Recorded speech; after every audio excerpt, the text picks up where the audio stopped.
8복 중에 6번째 복은 마음이 청결한 자의 복입니다. 예수님의 제자는 마땅히 심령이 가난한 자, 애통하는 자, 온유한 자, 의에 줄이고 목마른 자, 긍휼히 여기는 자, 그리고 마음이 청결한 자입니다. 이런 8복을 우리가 자세히 관찰해 보면 아주 치밀하게 구성되어 있음을 알 수가 있습니다. 8가지 복이죠. 4가지가 서로 짝을 이루고 있습니다. 첫 번째 복과 5번째 복이 짝을 이루고, 2번째 복과 6번째 복, 3번째 복과 7번째 복, 그리고 4번째 복과 8번째 복이 짝을 이루고 있습니다. 이렇습니다. 예를 들면 심령이 가난한 자는 다른 사람을 긍휼히 여길 수 있습니다. 애통하는 자는 마음이 청결하게 됩니다. 온유한 자는 다른 사람과의 관계를 화평하게 합니다. 의에 줄이고 목마른 자는 심지어 의를 위해서 박해도 받을 수 있습니다. 이렇게 4가지 복과 나머지 4가지 복이 서로 짝을 이루고 있음을 우리가 알 수가 있습니다. 오늘은 6번째 복입니다. 예수님은 마음이 청결한 자가 복이 있다, 이렇게 말씀하십니다. 본문 8절을 보겠습니다. 마음이 청결한 자는 복이 있나니 그들이 하나님을 볼 것이며. 오늘 이 6번째 복에 대해서 제가 말씀을 드릴 때 저는 먼저 3가지 질문을 던져보고 또 3가지 답을 찾고, 그래서 3가지 교훈을 여러분에게 말씀드리려고 합니다. 첫 번째 질문은 마음이 청결하다는 것은 무슨 의미냐, 이겁니다. 2번째 질문은 하나님을 본다는 것은 또 무슨 의미냐. 그리고 3번째 질문은 어떻게 마음이 청결할 수 있느냐. 이 3가지 질문을 통해서 3가지 답을 얻고 우리가 3가지 교훈을 서로 나눌 수 있겠습니다. 첫째, 하나님은 마음의 청결을 원하십니다. 첫 번째 질문 여러분이 잘 생각해 보시기 바랍니다. 마음이 청결하다는 것은 무슨 의미일까요? 여러분, 사람은 누구나 다 청결하기를 원합니다. 몸도 청결하고 옷도 청결하고, 그리고 먹는 음식도, 또 마시는 물도, 또 공기도, 우리가 살고 있는 집도 다 청결하기를 원하는 겁니다. 한 걸음 더 나아가 우리 주변의 환경도, 그리고 우리가 살고 있는 자연도, 또 이 사회도 청결하기를 우리 모두가 다 원하고 있습니다. 우리가 살고 있는 이 시대는 환경 오염이 아주 극심합니다. 우리는 지금 코로나19 전염병 가운데 있습니다. 그렇기 때문에 더더욱 청결이 아주 중요합니다. 물론 육체의 청결, 외적인 청결도 중요한데 내적인 청결, 마음의 청결이 더 중요합니다. 예수님 당시 바리새인들은 외적인 청결, 거기에 관심을 집중을 했습니다. 한 번은 예수님의 제자들이 손을 씻지 않고 떡을 먹었어요. 그것을 바리새인들이 보고 예수님에게 문제를 제기합니다. 그때 예수님은 그들에게 뭐라고 말씀하셨을까요? 마태복음 15장 17절부터 20절에 보면 입으로 들어가는 모든 것은 배로 들어가서 뒤로 내어 버려지는 줄 알지 못하느냐. 입에서 나오는 것들은 마음에서 나오나니 이것이야말로 사람을 더럽게 하느니라. 마음에서 나오는 것은 악한 생각과 살인과 간음과 음란과 도둑질과 거짓 증언과 비방이니 이런 것들이 사람을 더럽게 하는 것이요 씻지 않은 손으로 먹는 것은 사람을 더럽게 하지 못하느니라. 예수님은 지금 내면의 성결, 마음의 성결을 강조하고 계시는 겁니다. 바리새인들은 외적인 성결을 강조했다면 예수님은 내적인 성결, 마음의 성결을 강조하신 겁니다. 바리새인들이 외적인 성결을 강조했는데요. 외적인 성결만 강조하는 그런 바리새인들을 가리켜서 예수님은 아주 신랄하게 책망하십니다. 회칠한 무덤이라고. 마태복음 23장 27절에 화 있을진저 외식하는 서기관들과 바리새인들이여 회칠한 무덤 같으니 겉으로는 사람에게 옳게 보이되 안으로는 외식과 불법이 가득하도다. 외적인 성결을 강조하면서 그들 마음의 성결을 도외시했거든요. 그래서 예수님은 그들을 가리켜서 회칠한 무덤. 여러분, 무덤에 회를 칠했으니까 겉은 깨끗할 겁니다. 그런데 속에는 송장, 시체, 부패함이 가득하다는 겁니다. 그래서 주님께서는 내면의 성결, 마음의 성결을 강조하시는 겁니다. 여러분, 내적인 성결, 마음의 성결이 왜 중요할까요? 예레미야 17장 9절에 예레미야 선지자는 이렇게 말했습니다. 만물보다 거짓되고 심히 부패한 것은 마음이라. 누가 이를 알리오?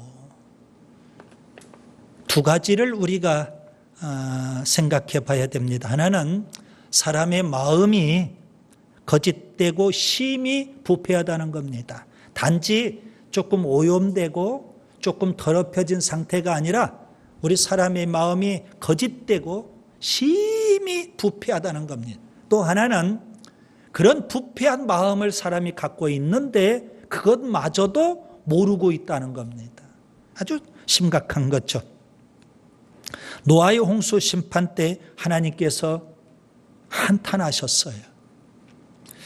창세기 6장 5절 여호와께서 사람의 죄악이 세상에 가득함과 그의 마음으로 생각하는 모든 계획이 항상 악할 뿐임을 보시고 땅 위에 사람 지으셨음을 한탄하셨다. 그리고 하나님이 심판하신 겁니다. 마음의 생각이 항상 악해요. 처음부터 끝까지 부패하고 타락했더라는 겁니다. 하나님이 원하시는 것은 내적인 성결, 마음의 성결입니다. 물론 외적인 성결도 중요하지만 예수님의 제자라면 마땅히 내적인 성결, 마음의 성결에 힘써야 합니다. 여러분, 여기서 마음이 청결하다, 이 말씀은 마음속에 불의와 부정이 없다, 그런 의미죠. 마음속에 나쁜 생각을 품지 않고 더러운 욕심도 부리지 않고 어린아이처럼 마음이 순수하고 깨끗하며 단순하다는 의미일 겁니다. 여러분, 마음이 참 중요한데 예수님이 말씀하신 이 마음은 무슨 의미일까요? 여러분, 마음이라는 것은 사람의 인격을 가리키는 건데요. 인격에는 세 가지 요소가 있죠. 지적인 요소, 정적인 요소, 의지적인 요소입니다. 흔히 우리가 지성, 감정, 의지, 이것을 인격이라고 표현합니다. 여러분, 사람은 누구나 마음의 지배를 받습니다. 그래서 마음이 참 중요해요. 잠언 23장 7절 대저 그 마음의 생각이 어떠하면 그 유인도 그러하니라. 여러분, 마음이 악하면, 악한 생각을 하면 그 사람은 악한 사람이 되는 거예요. 마음이 착하면, 착한 생각을 하면 그 사람이 착한 사람이 되는 겁니다. 잠언 4장 23절에 모든 지킬 만한 것 중에 더욱 내 마음을 지키라. 생명의 근원이 이에서 남이니라. 마음이 중요하다는 거죠. 그래서 마음을 잘 지키라는 겁니다. 여러분, 우리 몸이 더럽고 우리 주변 환경이 더러우면 병이 찾아옵니다. 그래서 결국 우리가 건강을 잃게 되고 생명까지도 잃게 돼요. 여러분, 우리 마음이 더러우면 뭐가 찾아올까요? 더러운 마귀가 자꾸 끕니다. 그래서 결국 우리 영혼마저도 부패하게 되고 잃어버리게 된다는 겁니다. 그래서 주변 환경이 더러우면 병이 끌고 결국 건강을 잃는 것처럼 우리 마음이 자꾸 더러워지면 마귀가 더 끌어요. 그래서 결국 우리 영혼을 망치게 되는 겁니다. 하나님은 우리의 마음이 청결하기를 원하셔요. 그 다음에 두 번째, 마음이 청결한 자는 하나님을 봅니다. 두 번째 질문을 여러분이 생각해 보셔야 됩니다. 하나님을 본다는 것은 무슨 의미일까요? 여러분, 유대인들은 하나님을 본다고 했을 때 그들은 긍정적인 의미보다 부정적인 의미를 먼저 떠오르게 됩니다. 하나님을 감히 우리가 어떻게 볼 수 있느냐 이거죠. 모세가 하나님 앞에 이렇게 기도합니다. 출애굽기 33장 18절, 주의 영광을 내게 보이소서. 하나님 보여달라는 겁니다. 그때 하나님께서 출애굽기 33장 20절에 내가 내 얼굴을 보지 못하리니 나를 보고 살 자가 없음이니라. 하나님을 보고 감히 살 자가 없다는 겁니다. 그래서 하나님께서는 모세에게 얼굴이 아니라 등만 잠시 보여주셨을 뿐입니다. 사사 기드온이 밀을 타작하다가 하나님을 만나게 됐어요.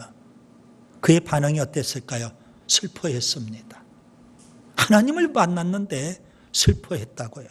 사사기 6장 22절, 슬프도소이다 주 여호와여 내가 여호와의 사자를 대면하여 보았나이다. 여러분, 이사야 선지자가 하나님의 부르심을 받을 때 그는 보좌에 앉으신 영광스러운 하나님을 보고 탄식을 했어요. 이사야 6장 6절, 화로다 나여 망하게 되었도다. 나는 입술이 부정한 사람이요 나는 입술이 부정한 백성 중에 거주하면서 만군의 여호와이신 왕을 배웠음이라. 여러분, 누가 감히 하나님을 볼 수 있을까요? 누가 감히 하나님을 만날 수 있을까요? 누가 감히 하나님과 교제를 나눌 수 있을까요? 거룩하신 하나님, 우주 만물을 창조하신 하나님, 전능하신 하나님, 온 세상을 심판하시는 어미하신 하나님, 그 하나님 앞에 누가 감히 설 수 있을까요? 그래서 유대인들은요, 하나님을 본다, 그런 말씀에 대해서 먼저 부정적인 선입관을 가질 수밖에 없었던 겁니다. 감히 누가 하나님을 만날 수 있느냐 이거죠. 그런데 또 다른 측면에서 긍정적인 의미가 있습니다. 오늘 예수님께서는 긍정적인 의미로 우리에게 말씀해 주신 겁니다. 여러분, 성경에 보면 하나님을 만나는 자마다 다 하나님 앞에 귀하게 쓰임을 받았어요. 구약의 선지자들, 하나님의 종들을 보세요. 그들은 다 하나님을 만났고요. 하나님을 만나고 그들이 다 변화가 됐어요. 그리고 하나님으로부터 사명을 받고 다 하나님의 사람으로 사명에 살았던 겁니다. 다윗은 시편에 이렇게 노래합니다. 시편 24편 3절, 여호와의 산에 오를 자가 누구며 그 거룩한 곳에 설 자가 누구인가?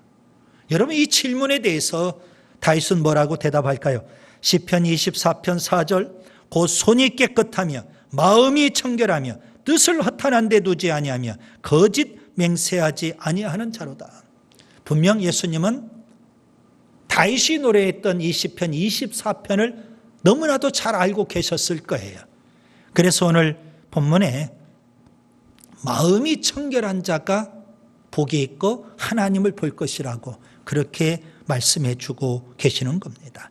히브리서 12장 14절에 모든 사람과 더불어 화평함과 거룩함을 따르라. 이것이 없이는 아무도 주를 보지 못하리라. 화평함과 거룩함을 따라 살면 우리가 하나님을 만날 수 있고 하나님을 볼 수 있다는 겁니다. 여러분, 마음이 청결한 자가 하나님을 본다는 것 복 중에 복입니다. 세상의 그 어떤 복보다도 하나님을 만나는 복, 하나님을 체험하는 복, 하나님의 임재를 경험하는 복, 그보다 더 귀한 복은 없습니다.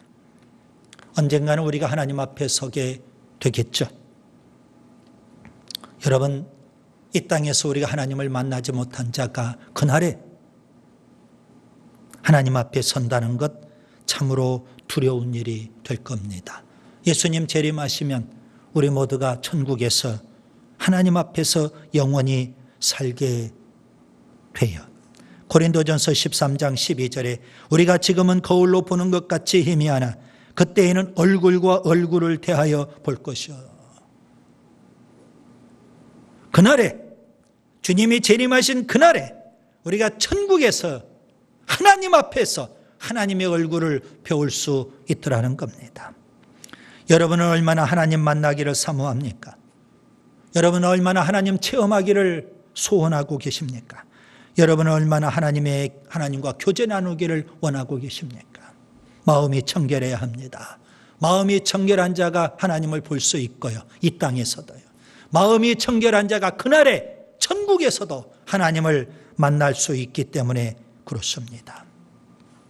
그 다음에 세 번째, 마음의 청결은 하나님의 은혜입니다.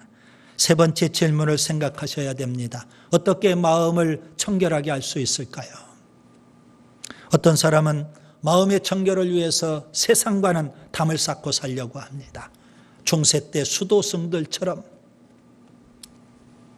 산속으로, 광야로, 그래서 세상과 단절하며 살려고 합니다. 성경에 보면 여러분 세상과 격리된 그런 삶을 살라고 성경은 우리에게 말씀하고 있지 않습니다. 오히려 세상 속에서 세속과 죄악이 관영한 세상 속에 살면서도 세상과 분리된 그런 거룩하고 성결한 삶을 살라는 겁니다. 잠언의 지혜자는 이렇게 반문합니다. 잠언 20장 9절 내가 내 마음을 정하게 하였다 내 죄를 깨끗하게 하였다 할 자가 누구냐? 아무도 없다는 겁니다.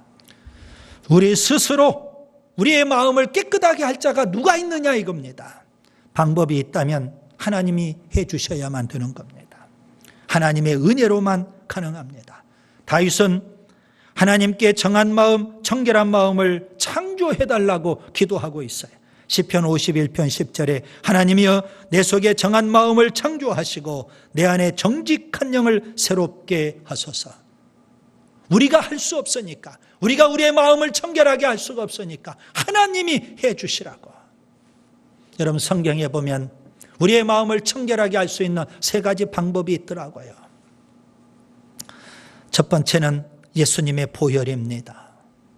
예수님의 보혈로 우리의 마음을 씻어야만 청결해질 수가 있습니다. 스가랴서 13장 1절에 그날에 죄와 더러움을 씻는 샘이 다윗의 족속과 예루살렘 주민을 위하여 열리리라 했습니다. 여러분 여기 죄와 더러움을 씻는 샘이 열린다는 겁니다. 그 샘이 뭘 의미할까요? 예수님께서 십자가에 흘리신 보혈의 샘을 의미하는 겁니다.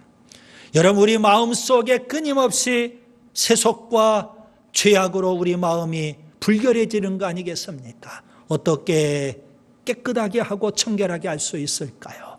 예수님의 보혈로 우리 마음속에 들어온 세속과 죄악을 내어놓고 회개하고 예수님의 보혈을 힘입어야만 예수님께서 하나님께서 내 마음을 깨끗하게 씻어주시는 줄 믿습니다. 그리고 두 번째로는 하나님의 말씀으로 우리의 마음을 청결하게 해야만 합니다. 에베소서 5장 26절에 이는 곧 물로 씻어 말씀으로 깨끗하게 하사 거룩하게 하시고 했습니다. 하나님의 말씀으로 우리의 마음이 청결해질 수 있다는 겁니다. 우리 마음 속에 뿌리 깊은 죄성, 이것 때문에 우리가 끊임없이 죄짓고 그러면서 우리 마음이 불결해지는 것 아니겠습니까? 그래서 끊임없이 하나님의 말씀을 먹고요. 하나님의 말씀으로 내 마음을 자꾸 씻어내야 돼. 죄악이 들어오지 못하도록, 세속이 들어오지 못하도록, 내 마음을 더럽히지 못하도록 하나님의 말씀으로 막아야 되는 거예요. 그 다음에 세 번째, 성령으로 충만해야 합니다. 에스겔 36장 26절에 또 새 영을 너희 속에 두고 새 마음을 너희에게 주되 너희 육신에서 굳은 마음을 제거하고 부드러운 마음을 줄 것이라. 새 영을 주신다 그랬어요. 성령, 성령은 거룩한 영이십니다. 그 성령이 임하시면 우리의 몸도 우리의 마음도 깨끗하게 하시고 성결하게 하시고 거룩하게 해 주시는 줄 믿습니다. 여러분, 성령님은 거룩한 영이지만 마귀 사탄은 더러운 영입니다. 그래서 예수님은 귀신을 부를 때 더러운 귀신아 늘 그렇게 말씀하고 있지 않습니까? 여러분, 예수님의 제자였던 가룟 유다가 왜 망했을까요? 그가 성령을 의지하지 아니하고 그의 마음속에 더러운 귀신이 예수님을 팔 더러운 생각을 넣어줬어요. 가룟 유다가 그 더러운 생각을 품고 있었더니 더러운 마귀 사탄이 그의 마음속에 들어가 버린 거예요. 마음을 지키지 못했어요. 그의 마음속에 더러운 마귀 사탄이 들어갔어요. 그래서 그의 인생이 망하고 만 겁니다. 일리암 카우퍼라는 사람이 있어요. 18세기 영국 문학사에서 아주 유명한 인물입니다. 어릴 때 몸이 아주 약했고 마음도 아주 예민했어요. 6살 때 어머니를 잃어버렸는데요. 우울증에 시달려요. 청년 때 그가 변호사가 되고 한 번 아주 굉장히 중요한 일을 그가 맡게 됐어요. 그 일에 집중을 해요. 그리고 그 사건에 대해서 그가 입증을 해야 됐어요. 몹시 떨렸어요. 그가 결과를 발표하는 도중에 너무 엄청난 스트레스 때문에 그냥 그 자리에서 쓰러져 버려요. 정신착란을 일으키게 됐어요. 그 이후 사탄이 그의 마음을 사로잡고 끊임없이 그를 괴롭혀요. 그래서 그가 죄의식에 사로잡히고 그리고 여러 차례 자살을 시도하기도 해요. 그의 인생이 완전히 망가져 버려요. 그런데 어느 날 주변에서 그에게 복음을 전해줘요. 예수님의 십자가의 보혈, 복음을 전해줘요. 그 복음으로 인해서 10여 년 동안 그를 괴롭혔던 자살 충동에서 그가 벗어나게 돼요. 예수님의 보혈로 인해서 우울증에서도 죄의식에서도 그를 괴롭히는 마귀 사탄에게서도 그가 자유함을 얻게 돼요. 그래서 그가 너무 기뻐가지고 노래를 불러요. 여러분, 그 노래가 방금 우리가 예배 때 불렀던 찬송가 258장이에요. 샘물과 같은 보혈은 임마누엘 피로다. 이 샘의 죄를 씻으면 정하게 되겠네. 여러분, 우리의 마음 예수님의 보혈로, 하나님의 말씀으로, 성령의 충만함으로 깨끗해져야 돼요. 마귀는 끊임없이 우리의 마음을 더럽게 하려고 해요. 그리고 우리 인생을 망치게 만드는 거예요. 이제 말씀을 정리합니다. 예수님은 6번째 복으로 마음이 청결한 자의 복을 말씀하셨습니다. 하나님은 우리의 마음이 청결하기를 원하십니다. 마음이 청결한 자가 하나님을 볼 수가 있어요. 이 땅에서도. 그리고 그날의 천국에서도 하나님을 볼 수가 있어요. 어떻게 마음을 청결하게 할 수 있을까요? 예수님의 보혈로, 하나님의 말씀으로, 성령의 충만함으로 우리가 마음이 청결한 자가 될 수 있는 줄 믿습니다.